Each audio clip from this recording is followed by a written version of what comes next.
जय श्री राम। नमस्कार, आप देख रहे हैं फिल्मी खिचड़ी। मैं हूं रूना आशीष और हम बात करने वाले हैं आदि पुरुष की। फर्स्ट शो देखकर आ रही हूं और भूम क्या देखकर आ रही हूँ, मुझे ऐसा लगता है। ओके, फिल्म की बिगनिंग में ही आपको बता दिया जाता है कि दिमाग के कपाट जरा खोल कर देखेगा इस फिल्म को, क्योंकि हर व्यक्ति रामायण को पढ़कर अपने दिल में दिमाग में क्या परिकल्पना बताना चाहता है या बनाना चाहता है, फिर क्या बताना चाहता है, तो उस सोच को ओपन हार्टेडली और ओपन माइंडेडली लेने की कोशिश कीजिएगा। और जी हाँ, मैं भी यही कहूँगी।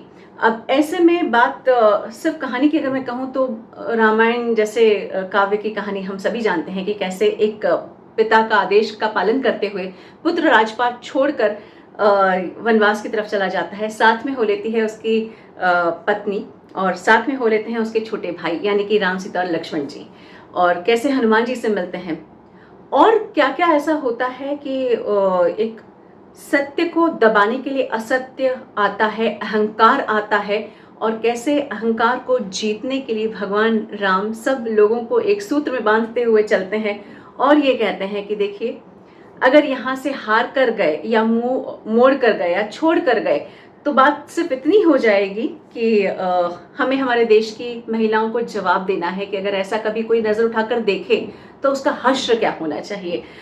इतनी सी बात को बताने के लिए पूरा काव्य जिस तरीके से लिखा गया, जिस तरीके से उसमें तरबतर परत दर परत कहानियां और कथाएं जोड़ी गई, और फिर कैसे विनाश होता है असत्य और अहंकार का, वो दिखाया गया है। फ्रेंड्स, पुरानी जनरेशन को ये फिल्म इसलिए देखनी चाहिए क्योंकि भगवान राम की कहानी है। और मैंने तो आपको ये भी दिखा दिया कि कैसे हनुमान जी जो थे उनके लिए भी एक सीट छोड़ी गई थी सिनेमा हॉल में।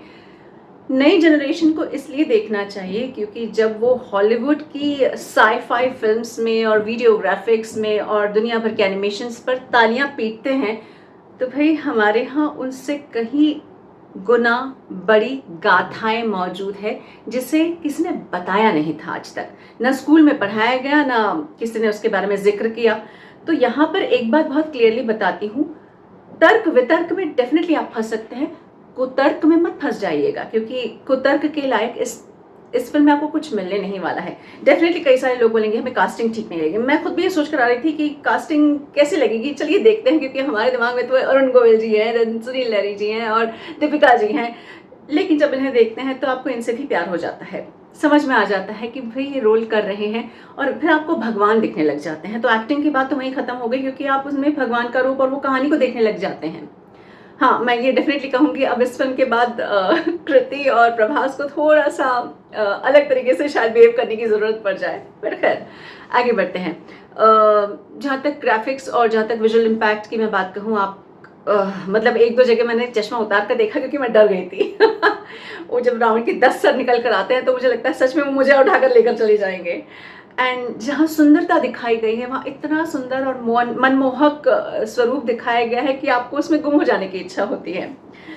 संगीत की अगर मैं बात कहूँ तो वो एक स्टोरी को आगे बढ़ाने के लिए, दो अलग अलग कथाओं को जोड़ने के लिए बहुत अच्छा काम करता है, और अच्छे लगे हैं गाने इसके।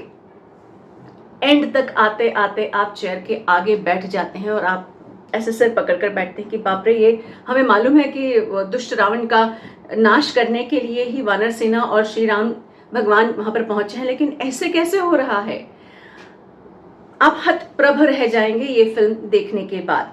जहां तक इसमें कमियों की बात कहूं तो फ्रेंड्स, मुझे कमियों में मतलब इतनी बड़ी गाथाओं को मैं तो क्या कमी कहूं, इतनी बड़ी गाथा को अपने हाथ में लिया है मेरे बच्चों को दिखाने के लिए। मेरे पास एक बहुत भारतीय फिल्म आ गई है, इसके लिए मैं क्या कमियां निकालूं। लेकिन हाँ, एक दो जगह पर मुझे डेफिनेटली लगा है कि अगर संगीत में वो पुराने गाने जो बहुत फेमस हुए हैं, अगर उन्हीं का समावेश कर दिया जाता तो फिल्म देखने के साथ साथ हम गाना भी गा लेते फिल्म के साथ साथ। ओके, और ऐसा कुछ मुझे नहीं लगा। कुछ एक गाथाएं हैं, कुछ एक कथाएं हैं जो इस फिल्म में इंक्लूड नहीं की गई हैं, लेकिन आई एम श्योर इतनी सिनेमैटिक लिबर्टी और इतनी क्रिएटिव लिबर्टी हमें इस फिल्म के लिए देनी भी पड़ेगी, क्योंकि हर चीज़ दिखाना कुछ घंटों में मुमकिन नहीं होता है।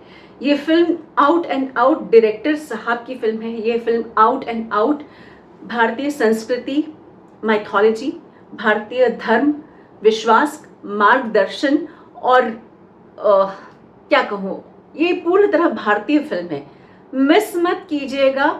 डेफिनेटली जरूरी नहीं कि फर्स्ट डे फर्स्ट शो जाए जैसे कि मैं गई हूँ, लेकिन ये फिल्म मिस मत कीजिएगा। मैं सिर्फ इतना बोलना चाहती हूँ। और हाँ, एक बार फिर से आपको चेताना चाहती हूँ, तर्क वितर्क और कुतर्क इनसे दूर होकर सिर्फ अपने भगवान राम की गाथा सुनने और देखने के लिए ये फिल्म देखिएगा।